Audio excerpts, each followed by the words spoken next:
Hello and welcome to this week's Ruby Shoes podcast, bringing you the very best of local entertainment across East Anglia each and every week. This week's episode is dedicated to a very special and inspirational lady. I'm sad to say I lost my mum at the end of last week after a short illness, which she bravely fought until the very end. Now, even at her bedside, Mum was still telling me to go home and get some work done instead of sitting with her, which of course I ignored. Anyway, I thought about it and I know that she would be furious to think if I cancelled this week's episode, she wouldn't be very happy. So instead, I'm dedicating it to you, Mum, in your memory. The show will always go on. Now, in this week's episode, I am delighted to be joined again by our guest reviewer, Iona Lawrence, who's been to see the gallery players in action with their performance of Piaf by Pam Gems. And I've been poking my nose into the final rehearsals of this year's Rock Roll Panto.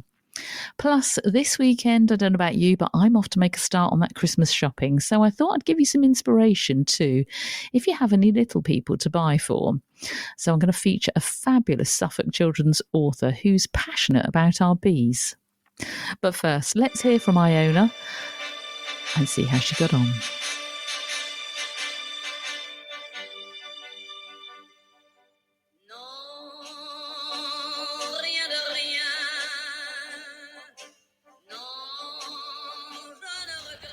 I went to see the gallery players perform their most recent show, Piaf, which is based on the true life of Edith Piaf, who was a global superstar who rose to fame. Really, her most famous things were in the sort of 20th century, but she was raised on the streets of France, and it's a very raw, gritty, true life dictation of her story. They do a remarkable job in actually showing her vulnerability and the hardship that her life really was, and her rise to stardom, and the sort of the grafting that she had to put in.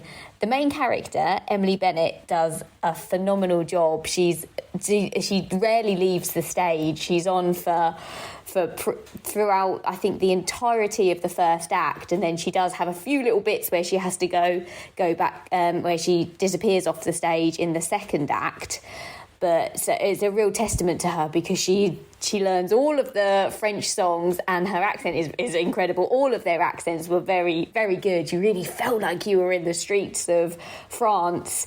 And the setting that they had the stage in was also, I found, really intimate, because I was sat at the side, actually on the stage, so I was eye level with all of with everything that was going on. And a lot of the cast were sat at the back on chairs, so they didn't actually leave, and they had a hand in playing the instruments and doing the musical numbers, and they would come and go, and they would get changed, and nothing was hidden. The director, Steve, did a fantastic job at just using everything that was on stage. The props that were there were really well used, and not too in your way, not in anyone's eyesight, or they weren't an eyesore or anything. And it was a really good, I really felt involved in the story and involved in the play, and you can really sort of become face to face with the emotions.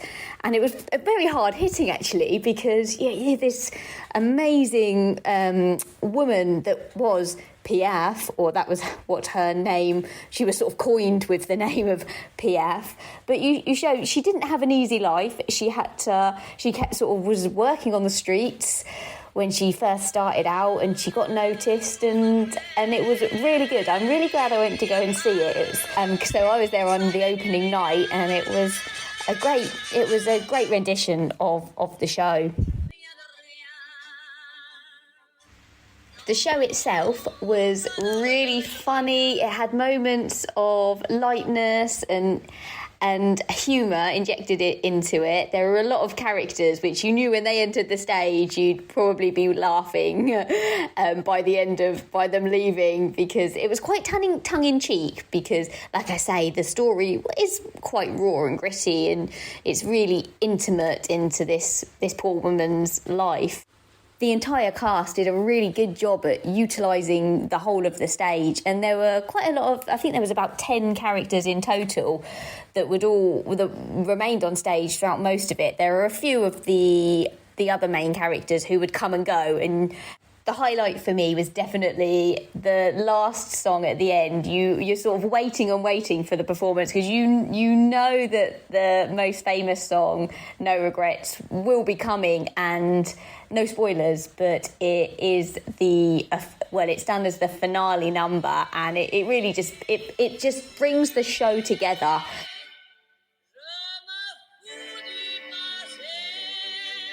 Once you've watched it, you can see how that song just encompasses everything about her life and about the story that she lived. And I thought the fact that it was a very powerful number and a great one to end the show on. And it sort of brought a tear to your eye.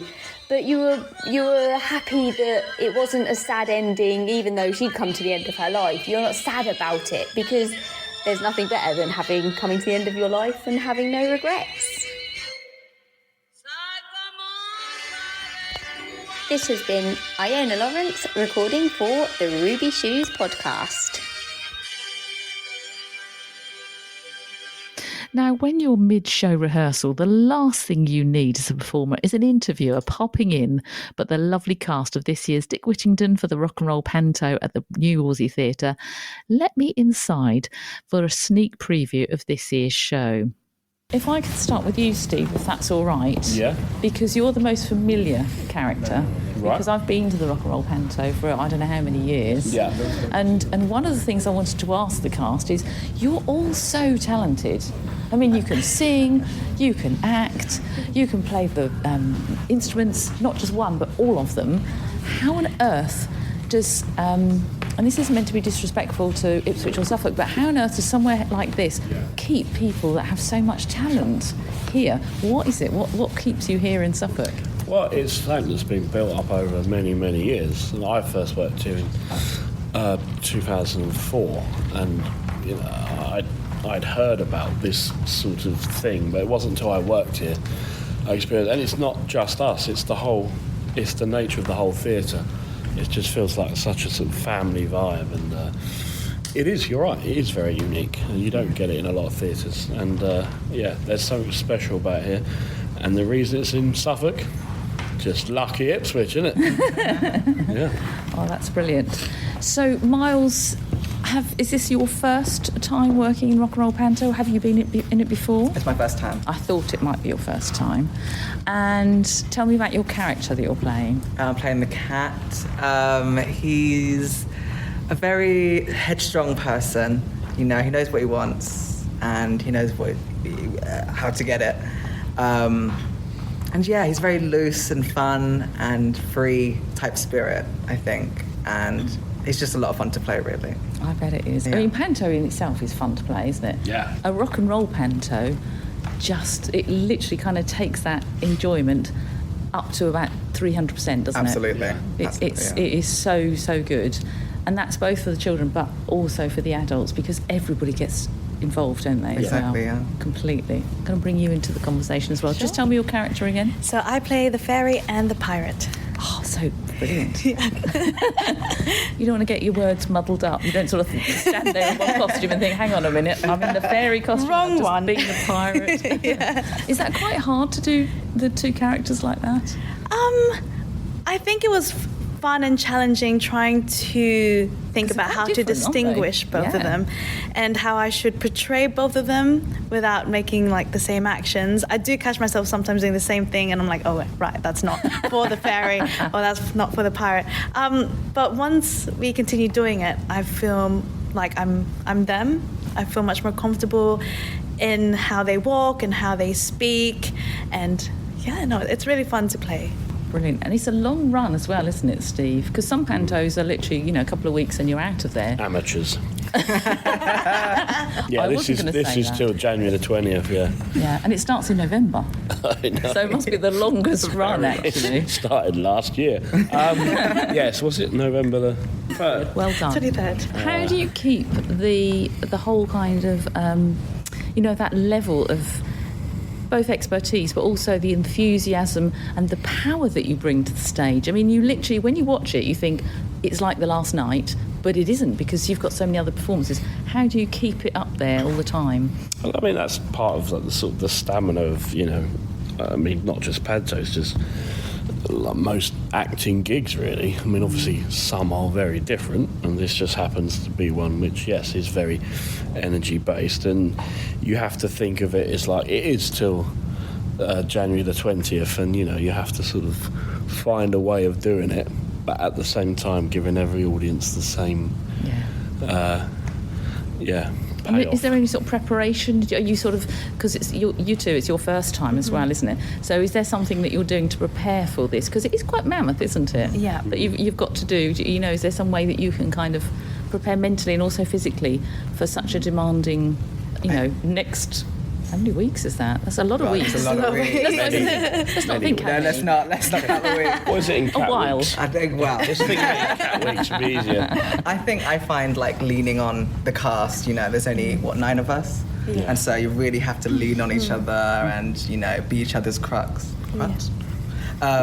Because it does get tough. It does get, you get to points where it's like, oh my gosh, I don't know how I'm going to go on, but when we're all in the same boat, we're all going to help pick each other up. We'll find that we'll take it in turns to sort of freak out first. Absolutely. The trick is not to do it at the same time. Yeah. But, You can all have a moment, but just not at the same time. Exactly. And then it's very, very much an ensemble show, and on stage and off, because obviously a lot of us are not at home, so we live in Ipswich as well. So even when you're not in the theatre, you're not in a pub. What are you nodding your head at? But just like generally around and just looking after each other, and it does feel like a family you've been in for like years. agree.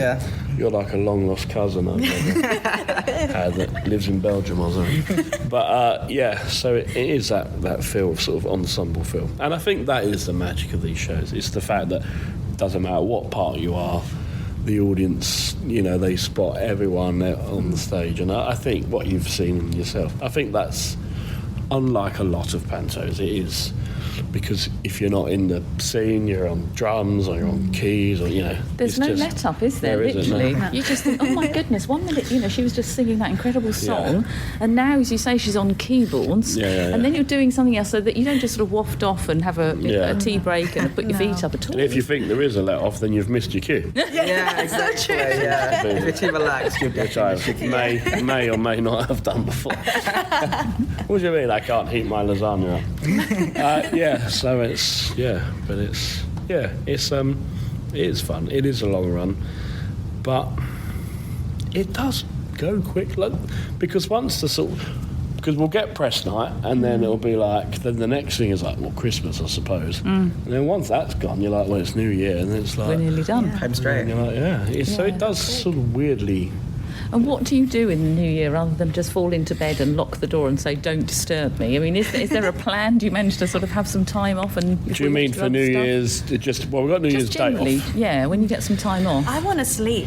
You're a sleeper, aren't you? I am quite a sleeper. Yeah. So you're going to be asleep. But once I smell food, I'm like, right, I'm awake. Okay. Yeah, I'm definitely rest and recharge. You're definitely asleep. I've been told.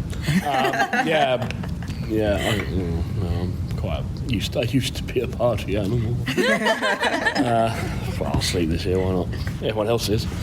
I mean, there isn't much time for to really relax, but when there is, you sort of do. As my voice is going, your voice is going. I know. I've been shouting it. Don't lose your voice. There is. It's that thing. It's like you sort of finish the show, and it's like, let's go to the pub. Yeah. Or not just to, but like just to because you finish on a high. Yeah. It's not so much to get. It's just you finish on a high. It's like, you see, if you work in the city or something, you don't sort of like come back from working as an insurance broker and go, come on, because you haven't done an encore quite. So there are like different sort of things. And that must be hard sometimes, because all that adrenaline is what's keeping you going, and suddenly you hit that, that day when it's all finished, And your family is all gone as well. That must be actually quite difficult, I'd imagine. You're back to your own family. No, it is strange. With you? It is strange because it's... Do you walk in and say, "Come on, applause, give me applause"? Mother! There is something weird about it. It's like you'll do your last show and it's like, bye. So tell me about your character. King Rat, yeah, he's naughty. Yeah, so he basically just wants to rid London of cats and sort of, all that stuff. And so there's a little bit of argy-bargy between you and... Yeah, a little bit of argy-bargy, and he wants to become sort of mayor of London, thinks he's great and all this stuff, and allegedly he's not. We shall see. No spoilers. We shall see. All right. Yeah. Fantastic. Yeah, but he just gets booed at, really. Which is like being at home, really. So. Well, there you are. In fairness, yeah. Oh, fantastic. Well, I, for one, can't wait to see it. And it is one of my favourite pantomimes. Good luck, all of you. I'll say break a leg, actually. Thank you. Yeah. And when do you move to the Wolsey? Because we're here in the beautiful... Saturday. Oh, we're here in the beautiful... Gerald Dance House, Dance East, which is fantastic. It's lovely. It is a great space. There's flats up there, which I find hilarious. They probably know the lyrics better than we do. They won't be coming because they've heard it all already. It's an A flat. And I can tell you that Dick Whittington and his cat will be riding into the New Wolsey Theatre for their Rock and Roll Panto from this Thursday, the 23rd of November, until Saturday, the 20th of January. If you want to find out more, I think 70% of their tickets are sold already. So go onto their website, wolseytheatre.co.uk. Now, I did promise you an author who's from Suffolk. Her name is Nan Eshelby, and she's written not one but 3 children's books. She's passionate about bees, and she's passionate about teaching children and also the parents and the grandchildren why bees are so important to us. So Bombus and the Bee Line was the first one. The first edition I did of that, I did Bombus 500, where I gave away over 500 to schools and charities and trusts, and learned my craft, if you like, and read to kids and things and learned what was good about it, and then brought out the second edition, which is the one that's out now. And the books, because I'm self-published, I could kind of do what I want. So I thought about all the things I liked when I was wee, and I liked rhyming, I liked facts, I liked colouring. So it's got all those things in it because I thought that would be good. Then the second one is Puddock's Pond, which is about having a source of water in your garden. It doesn't need to be a pond, it can be literally a basin as long as you keep it topped up. But it talks about how to do it and, giving access at the side for all the different things that you'll then encourage. And the third one is actually a similar thing.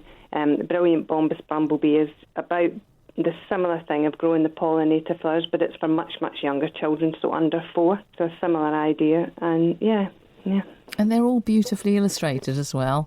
Thank you. Tell me about the illustrations. I created that myself, partly because I looked into illustrators and it was too expensive because obviously it's self-funding. So I decided that I would see what I could do, and I call them accessible drawings because any 5-year-old would say I could do them too.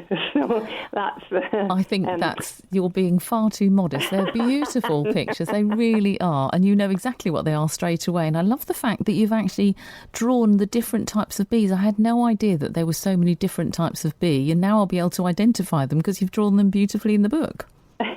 Thank you. Yes, we put some at the back so you could, like, common ones that most people will find in their garden. And then, lots of additional facts. So some of the older age that likes them like the facts, and they can go away and find out the more sophisticated things. So that's in the back as well. And then the next one that I've written is about solitary bees, because again, there's bumblebees, there's honeybees, there's solitary bees, and trying to show people that there's so many different ones, but the ones that really need our help are the kind of wild ones that we don't tend to look after normally. The next one's solitary bees. Oh, that's amazing. I think they're lovely books because they're the sort of book that a child is going to pick up instantly because they're lovely and brightly coloured. And as you say, there's activities in the books and things they can do. But an adult reading it to a child is going to learn a lot as well and be able to answer those questions when their children or grandchildren say to them, what sort of bee is that? Or can we plant this flower and is that good for a bee? And it's just really, really good. Tell us your website, Nan, so we can find out more. It's www.bombusthebee, that's all one word, .com. So it's BOMBUS, the bee. Lovely. That's absolutely wonderful. And well done for doing this. And so you say your 4th book's on its way? It is. I'm illustrating it at the moment, yeah. That's the bit that takes me the longest. Well, it's well worth it, and it's a pleasure to talk to you. Good luck with it all, and perhaps we'll catch up again and find out how the next book's coming. That would be wonderful. Thank you. Thanks very much, Steph. And don't forget, if you're part of a show, maybe a panto, you're directing a play, or perhaps you're just planning an event this Christmas and you like to be featured on the Ruby Shoes podcast, just get in touch with us via our socials. Ruby Shoes podcast, nice and easy. Tell us a bit about you. Tell us what you've got planned. And I'd love to have you as a featured guest on a future episode. Until next week, I've been Steph McIntyre. Thanks for listening to the Ruby Shoes podcast. Hope you can join us next Monday. And do check out our socials in the meantime at Ruby Shoes Podcast.